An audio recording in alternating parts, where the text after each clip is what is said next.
Hello dear students, myself Manish Pandey. I am teaching mathematics in PP Swani Center for Excellence as a senior faculty.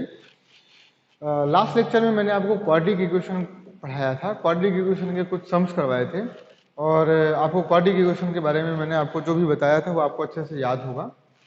आज के lecture में मैं आपको graph बताने वाला हूँ कि ग्राफ्स कैसे बनाते हैं क्वाड्रिक इक्वेशन के। लास्ट लेक्चर में मैंने आपको मैक्सिमम और मिनिमम वैल्यू निकालना बताया, किस तरीके से क्वाड्रिक इक्वेशन की मैक्सिमम और मिनिमम वैल्यू अपन निकाल सकते हैं। आज की क्लास में अपन ग्राफ कैसे बनाएंगे, किसी भी क्वाड्रिक इक्वेशन का ग्राफ कैसे बनाएंगे। वैसे आप ग्राफ बनाना 10th में सीख चुके हैं, लेकिन वहां पर आपने क्या सीखा था, पॉइंट रखकर x की वैल्यू रखी तो y आएगा, x की वैल्यू 2 रखी तो x की वैल्यू y की वैल्यू समथिंग आएगी। तो इस तरीके से आपने सीखा था, लेकिन आज मैं आपको कुछ और ढंग से सिखाऊंगा ग्राफ क्विकली किस तरीके से अपन बना सकते हैं। तो किसी भी ग्राफ ऑफ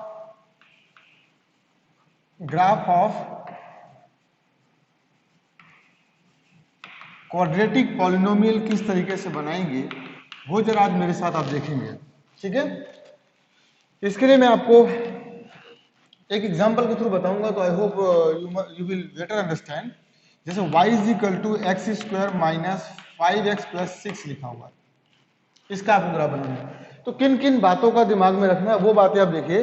तो जिन बातों का ध्यान रखना है, पॉइंट टू रिमेंबर जो है पॉइंट टू रिमेंबर वो क्या है, पहला पॉइंट ये है कि पहले आप a का साइन देखिए, इसको कंपेयर करिए कि ये y is equal to ax square plus bx plus c लिखा हुआ, राइट। सबसे पहले आपको देखना है sign of a, sign of a क्या है, पॉजिटिव है या नेगेटिव है। a क्या डिसाइड करता है, a यदि पॉजिटिव है तो ग्राफ आपका ओपन अपवर्ड होगा, यदि a नेगेटिव है तो ग्राफ आपका ओपन डाउनवर्ड होगा। समझ आया। तो आपको देखना है साइन ऑफ ए का साइन क्या, तो साइन आपने चलो देख लिया कि ए आपका यहाँ पर क्या है, 1 है। 1 मतलब पॉजिटिव 1 है, प्लस 1 है। तो अपने को ए के नंबर से मतलब नहीं है कि ए 1 है, 2 है या -1 है, -2 नंबर से फर्क नहीं पड़ता है। अपने को ये देखना है ए पॉजिटिव है या ए नेगेटिव है। If A is positive then graph is like this, if A is negative तो graph is like this, open downward. तो यहाँ पर मुझे आइडिया है कि ग्राफ, अब मैं आपको यहाँ पर ग्राफ साथ के साथ बताता चलूंगा कैसे बनाएंगे। मुझे इसका आइडिया हो गया कि यदि ए यहाँ पर पॉजिटिव है, इसका मतलब ग्राफ इज लाइक दिस। यहाँ पर मैं ग्राफ भी बना रहा हूँ और ग्राफ के पॉइंट भी लिख रहा हूँ, मतलब क्वेश्चन का आंसर मैं आपको बता रहा हूँ। तो पहला पॉइंट क्या था कि ए आपका क्या है 1, that is greater than 0, that is greater than 0, मतलब ग्राफ आपका इस तरीके से बनेगा। ये मुझे आइडिया लग गया, ग्राफ इज लाइक दिस, ठीक। दूसरा सबसे इंपॉर्टेंट पॉइंट आपको डी निकालना है, फाइंड डी। तो डी आपको निकालना है। चलिए मैं यहाँ पर दूसरा पॉइंट यहाँ पे करता हूँ और डी निकाल लेता हूँ। तो d is what, b square minus 4ac। तो बी इज व्हाट बेटा, बी इज -5। तो -5 का मतलब ये हुआ कि इट इज 25 बी का square minus 4a, a is what 1 and c is what 6. That means it is 25 minus 24, it is 1. D यदि पॉजिटिव आएगा, इसका मतलब ये कर्व ऐसा है जो x एक्सिस को दो जगह पर कट करेगा। मैंने आपको बताया था if D is positive that means कि ये जो कर्व को दो जगह पर कट करेगा। यदि D आपका नेगेटिव आता है तो इसका मतलब ये x एक्सिस को एक भी जगह पर कट नहीं करेगा। यदि D 0 आ जाए इसका मतलब ये कर्व को टच करेगा। अब मुझे दो बातें पता चल गई कि एक तो कर्व ऐसा है और दूसरी बात पता चली कि वो कर्व एक्स एक्सिस को कट भी करेगा दो जगह पर, मतलब ऑब्वियसली दो जगह पर कट करेगा क्योंकि एक बार जाएगा फिर वापस भी तो आएगा। तो दो बातें पता चल गई, ठीक है। यदि d ग्रेटर देन 0 आता है तो if d is greater than 0 और equal to 0 then find roots. Third point है find roots. If d is greater और इक्वल टू 0, यदि d आपका ग्रेटर और इक्वल टू 0 है तो, अदरवाइज नहीं। यदि लेस देन 0 है तो फाइंड रूट फाइंड करने की जरूरत नहीं है, क्योंकि रूट इमेजिनरी आएंगे और उससे पता चल जाएगा कि वो जो कर्व है वो एक्स एक्सिस को टच करेगा ही नहीं। यदि d नेगेटिव आता है दैट मीन्स कि कर्व एक्स एक्सिस को टच करेगा ही नहीं, ठीक है। तो इफ d इज ग्रेटर और equal to 0 then find roots. तो यहाँ पर d आपका ग्रेटर देन 1 है, इसका मतलब आपको रूट्स निकालने पड़ेंगे। तो रूट्स निकालने के लिए जो भी पॉलिनोमियल है उसको इक्वेशन बनाइए। पहले इक्वेशन बनाने का मतलब उसे इक्वेट करिए 0 से। तो इसको आप इक्वेट करिए 0 से, x square minus 5x plus 6 is equal to 0। जबरदस्ती 0 के बराबर किया। इसके बाद इसके रूट्स निकालेंगे तो मुझे पता है इसके रूट्स आएंगे x माइनस 2, x माइनस 3। आप करके देख लेना। दैट मीन्स यहाँ से वैल्यू आई 2 और 3। तो ऑब्वियसली मुझे पता चल गया यहाँ पर 2 1.2 है और 1.3 है, that is 2 and this one is 3। मुझे बिल्कुल आइडिया लग गया कि ये ग्राफ कुछ ऐसा आएगा और 3 पर जाएगा और नीचे जाएगा और फिर यहां से 2 से वापस आ जाएगा। लेकिन अभी मुझे एक परेशानी यह है कि ये ग्राफ नीचे कितनी दूर तक जाएगा, यानी इसका सबसे लोवेस्ट पॉइंट क्या होगा। तो ऑब्वियसली मैंने आपको बताया था मिनिमम वैल्यू और मैक्सिमम वैल्यू। तो यहाँ पर आपको ग्राफ ऐसा है, दैट मीन्स कि इसकी मैक्सिमम वैल्यू तो इनफाइनाइट है, लेकिन मिनिमम वैल्यू वाला पॉइंट निकाल लेता हूं। वो पॉइंट कहां पर होगा, वो पॉइंट कहां पर होगा। तो वो पॉइंट मैं जहां पर भी होगा वहां रख दूंगा और इस ग्राफ को सिर्फ वहीं तक लाऊंगा और उसके बाद ऊपर ले जाऊंगा। तो मुझे मिनिमम पॉइंट चाहिए, मिनिमम पॉइंट। इस बार मुझे क्या चाहिए, मिनिमम पॉइंट। तो फोर्थ स्टेप है find minus b upon 2a comma minus d upon 4a। आपको ये निकालना, बस ये डिनोट कर देना है आपको। जब a लेस देन 0 होगा तो कर्व ऐसा बनेगा, यानी मैक्सिमम पॉइंट आपको डिनोट करना है। तो यहाँ पर मैं अब आपको बताता हूँ कि मिनिमम पॉइंट क्या आएगा। तो मिनिमम पॉइंट यदि आपको निकालना है, फोर्थ स्टेप की अपन बात कर रहे हैं, इसके बाद अपना ग्राफ कंप्लीट हो जाएगा।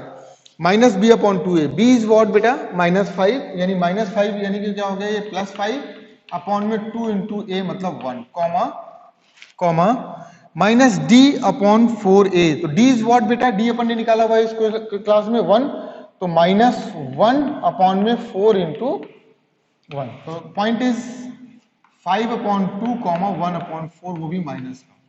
बहुत ही आसान हो गया। 5 अपॉन 2 मतलब 2.5, 5 अपॉन 2 यानी x की वैल्यू 5 अपॉन 2 और y की वैल्यू -1.4, ये -1.4 1,4। तो 1,4 और 0.5 यहाँ पर -1/4 ये यहाँ पर मिला और 5/2 यहाँ पर, ये 5/2, यानी x की इस वैल्यू पर ये मिनिमम वैल्यू आएगी। यहाँ तक आइए और इसके बाद ऊपर चले जाएगी। This is the graph. 4 बातें ध्यान रखनी है, सिर्फ 4 बातें और ग्राफ बन जाएगा आपका। ठीक है, तो मैं आपको इसके 2-3 एग्जांपल करके बताता हूं, जिससे आपको ये और आपकी अंडरस्टैंडिंग और भी बढ़ जाएगी कि किस तरीके से पॉलिनोमियल का ग्राफ अपन बना सकते हैं। ठीक है, तो इसको मैं इसको रफ कर देता हूं। ठीक है, आप इसको नोट कर लीजिएगा वीडियो पॉज करके। इसके बाद अपन नेक्स्ट क्वेश्चन करते हैं। राइट, तो आपको समझ आ गया होगा। फाइंड डी, डी का मतलब ये इस बार मिनिमम वैल्यू है, मिनिमम पॉइंट आपको होगा। यदि ग्राफ ऐसा होता तो यही पॉइंट मैक्सिमम वैल्यू का काम करता। कल मैंने आपको लास्ट लेक्चर में मैंने आपको बताया था। राइट, तो इसको रफ करता हूं मैं। वीडियो पॉज करके आप इसको लिख लीजिएगा, जो पॉइंट्स रिमेंबर है। 4 बातें याद रखनी है आपको। ए का साइन पता करना है, ए का साइन कैसा है।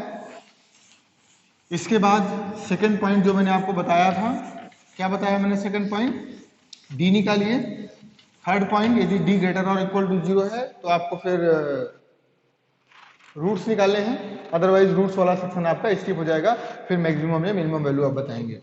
चलिए नेक्स्ट क्वेश्चन है। अब मैं आपको क्वेश्चन करवाता हूं। Draw the graph of first if y is equal to x square plus 5x plus 7, ये हो गया। सेकंड ले लेते हैं, y is equal to minus x square minus 5x plus 6।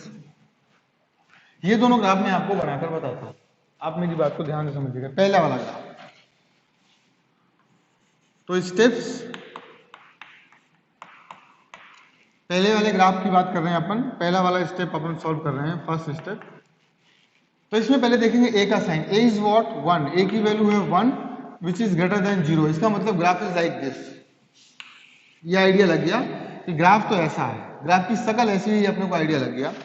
आप जब एक बार आपको इसकी प्रैक्टिस करेंगे ना तो आप इसके यूजुअल हो जाएंगे ना, या आप यूज टू हो जाएंगे, फिर कोई प्रॉब्लम नहीं है। सेकंड, डी जल्दी से निकाल लीजिए। आपको याद हो गया कि डी निकालना है, तो d is what, b square यानी 25 minus 4 into 1 into 7, that is 25 minus 28 which is -3। It is negative, less than 0। It is less than 0। That means roots निकालने की अभी जरूरत अब नहीं है। रूट्स निकालने की जरूरत आपको नहीं है। अब आपको रूट्स नहीं निकालना है। थर्ड स्टेप है find minus b upon 2a comma minus d upon 4a। Obviously ये निकाल लेते हैं जल्दी से। Minus b, b is what 5 यानी -5 अपॉन 2a यानी 2 into 1 comma minus d, d is what -3 तो माइनस माइनस +3 अपॉन में 4a, की वैल्यू 1 है। दैट मीन्स की पॉइंट इज -5 अपॉन 2 कॉमा 3/4। ये पॉइंट पता चल गया। अब इसमें एक बात और निकाल सकते हैं जो मैंने आपको बताई नहीं, it is not necessary. x की वैल्यू 0 पुट कर या x की वैल्यू 0 पुट कर ये आप बता सकते हैं कि ये कर्व y एक्सिस को कहां पर कट करेगा, है ना। Point on y axis, point on y axis, ये भी आप निकाल सकते हैं by putting x is equal to 0। आप x इज इक्वल टू 0 इसमें पुट कर देंगे तो 0 0 y इज इक्वल टू 7 आ जाएगा। यानी 7 पर ये ग्राफ, यहां पर कहीं 7 होगा, 1 2 3 4 5 6 7, ये 7 है, 6 5 4 3 2 1। अब आपका ग्राफ, मुझे ऐसा लगता है ग्राफ इस साइड बनेगा, तो इसको थोड़ा मैं रफ कर दूं। एक्चुअली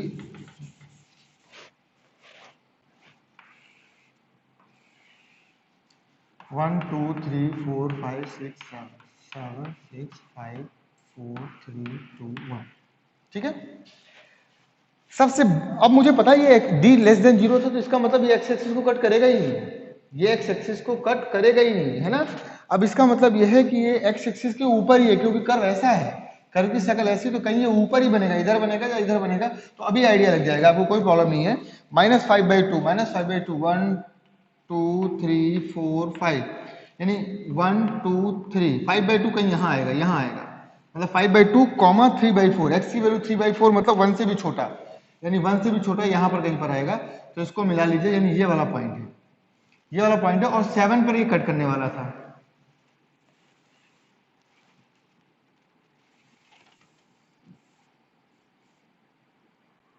ये वाला पॉइंट है, ये 7 पे कट करेगा,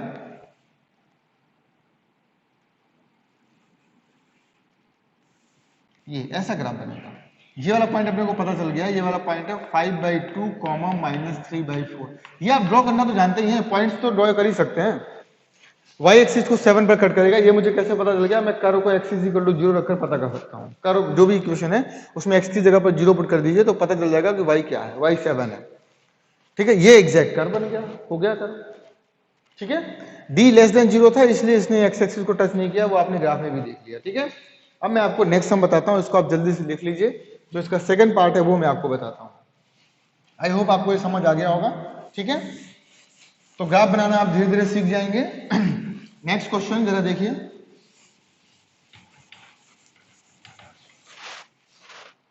नेक्स्ट क्वेश्चन है y is equal to -x² -5x + 6। तो पहले ही मैं इसको ऐसे बना के रख लेता हूं, देखते हैं कैसे ग्राफ बनेगा, अभी आइडिया लगेगा। पहला स्टेप था आपका क्या बेटा, कि a चेक करिए, तो a इज व्हाट, इस बार a -1 है, which is less than 0, which is less than 0, that means curve is like this. Curve की शक्ल अब ओपन डाउनवर्ड बनेगी, कर्व की शक्ल जो बनेगी वो ओपन डाउनवर्ड बनेगी, मतलब यू बनेगी ऐसी। दूसरी बात, d पता करिए, d इज व्हाट -5 का square -4 into a is -1 and c is what +6।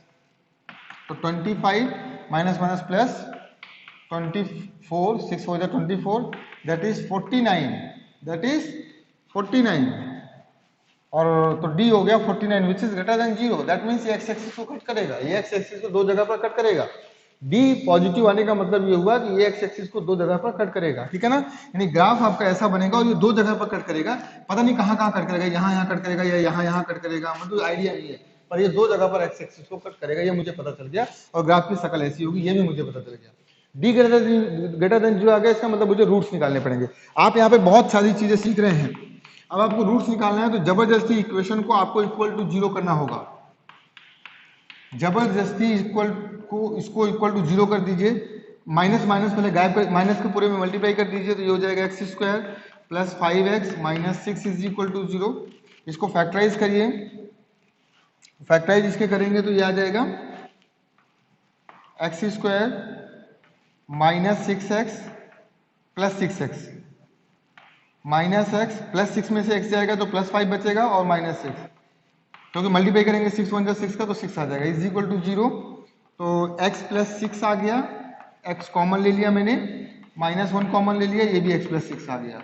तो यहाँ पर आ गया x माइनस 1 और x plus 6 is equal to 0। तो x की दो वैल्यूज आ गए, माइनस 6 और प्लस 1, यानी दो रूट्स आए, माइनस 6 भी आया। जरा ध्यान से देखिएगा, 1 2 3 4 5 6, minus 1 minus 2 minus 3 minus 4 minus 5 और माइनस 6, यानी एक जगह एक रूट ये है, यानी कर्व एक जगह यहाँ कट करेगा और एक जगह 1 पर कट करेगा, यानी 1 पर, या 1 2 तो ये हो गया 1। यानी कर्व की शक्ल अब आपकी ऐसी है और ऐसी है, और ऊपर आएगा, ऊपर कहाँ तक जाएगा मुझे आइडिया नहीं है, तो मैं अभी मैक्सिमम पॉइंट निकाल लेता हूँ, डी मैक्सिमम पॉइंट निकाल लेता हूँ, जो मेरा फोर्थ स्टेप है। फोर्थ स्टेप है find minus b upon 2a, minus b upon 2a comma minus d upon 4a, ये निकालना है मुझे। तो मैं कैसे निकालूंगा इसको, माइनस बी, डी यहीं से आपको ओरिजिनल ग्राफ यही है आपका, तो यहीं से आपको चेक करना। तो माइनस बी, माइनस 5 है तो 5 5 प्लस 5 हो जाएगा, प्लस 5 अपॉन में 2a, a की वैल्यू है माइनस 1 तो माइनस 1 ले लीजिए, comma comma minus d upon 4a, तो डी इज वॉट 49, यानी माइनस 49 अपॉन 4a, a की वैल्यू माइनस 1 है। तो देखिए माइनस से कैंसिल, तो यहां पर जो पॉइंट आ गया आपका, ये आ गया माइनस 5/2, माइनस 5/2 क्यों, क्योंकि माइनस ये माइनस है, तो माइनस 5/2 कॉमा 49/4, 49/4, 5/2 का मतलब 2.5 और 49/4 का मतलब हो गया लगभग 12 पॉइंट समथिंग, 12 x y की वैल्यू आएगी 12। तो 1 2 3 4 5 6 7 8 9 10 11 12 मैंने लिख दिया, यानी ये पॉइंट मैं यहाँ कहीं लिख देता हूँ, और इधर 5/2 माइनस का कॉमा 49/4, ये आ गया 5/2 का यहाँ पर आएगा माइनस का 5/2, यानी ये इधर जाइए और 12 पर इधर 1 2 3 4 5 6 7 8 9 10 11 12, ये 5/2 वाली लाइन है और ये 12 वाली लाइन है, ये यानी ग्राफ आपका इतनी दूर तक आएगा। तो आप इसको ऐसे चाहें तो मिला दीजिए, ये लीजिए, दिस पॉइंट इज व्हाट, ये वाला पॉइंट है, इसे बोलते हैं वर्टेक्स, इसे बोलते हैं वर्टेक्स, ध्यान रखना इसे बोलते हैं वर्टेक्स। बन गया ग्राफ, क्या चाहिए। अब ये y एक्सिस को कहां पर कट कर रहा था वो निकालना है, तो आप इसमें y x की वैल्यू 0 पुट कर दीजिए, तो 6 पर, यानी यहां पे मैंने 4 पर करवा दिया इसको कट, ये 6 पर कट करेगा, y एक्सिस को 6 पर कट करता हुआ जाएगा, y एक्सिस को थोड़ा सा और शार्प होगा, ये y एक्सिस को 6 पर कट करता हुआ जाएगा यूं, क्योंकि x की वैल्यू 0 पुट करेंगे, x की वैल्यू 0 0 पुट कर दिया तो y आ गया क्या 6, यानी आपको y एक्सिस पर निकालना है कि y एक्सिस को कहां पर कट करेगा, तो 6 पर कट करेगा, 6 पर कट करता हुआ 1 से पास होगा, तो ये ग्राफ बन गया। यानी इस क्वाड्रेटिक इक्वेशन की जो मैक्सिमम वैल्यू हो सकती है वो हो सकती है क्या, y की वैल्यू 12 पॉइंट समथिंग आएगी, 12 नहीं, 12 से थोड़ा ऊपर लिया है मैंने, 12 से थोड़ा ऊपर लिया है, 12 नहीं लिया, 12 से थोड़ा ऊपर, क्योंकि 49 है, 12 से थोड़ा ऊपर लिया है मैंने, ठीक है। तो दिस इज द ग्राफ, और ये लिया मैंने 5/2, तो x की किस वैल्यू पर, x की माइनस 5/2 वैल्यू पर, x की वैल्यू माइनस 5/2 पर आपको जो ग्राफ मिल रहा है वो मिल रहा है 49/4, y मैक्सिमम वैल्यू मिल रही है 49/4, मिनिमम वैल्यू तो होगी इसकी -∞, ठीक है। तो इस ग्राफ से आपको इतना समझ आ गया, ठीक है। अब मैं आपको नेक्स्ट लेक्चर में जो बताऊंगा वो बताऊंगा sign of graph, sign of quadric polynomial, quadric polynomial के साइन किस तरीके से अपन बता सकते हैं वो मैं आपको नेक्स्ट लेक्चर में डिस्कस करूंगा, साइन ऑफ क्वाड्रेटिक पॉलिनोमियल, उसके बाद कुछ सम्स भी उसके करेंगे, ठीक है ना। साइन ऑफ क्वाड्रेटिक पॉलिनोमियल क्या होता है वो मैं आपको नेक्स्ट लेक्चर में बताऊंगा, जिसके बारे में आपको जिससे आपको पता चलेगा कि कोई भी क्वाड्रेटिक इक्वेशन है, कोई भी ग्राफ है तो वो ग्राफ कब नेगेटिव है कब पॉजिटिव, वो आपको जानने को मिलेगा। तो उसके लिए वेट करते हैं नेक्स्ट लेक्चर तक और मिलते हैं नेक्स्ट लेक्चर में, ठीक है। तब तक के लिए बाय, टेक केयर, आप अपना ध्यान रखिए, है ना। चलिए बाय।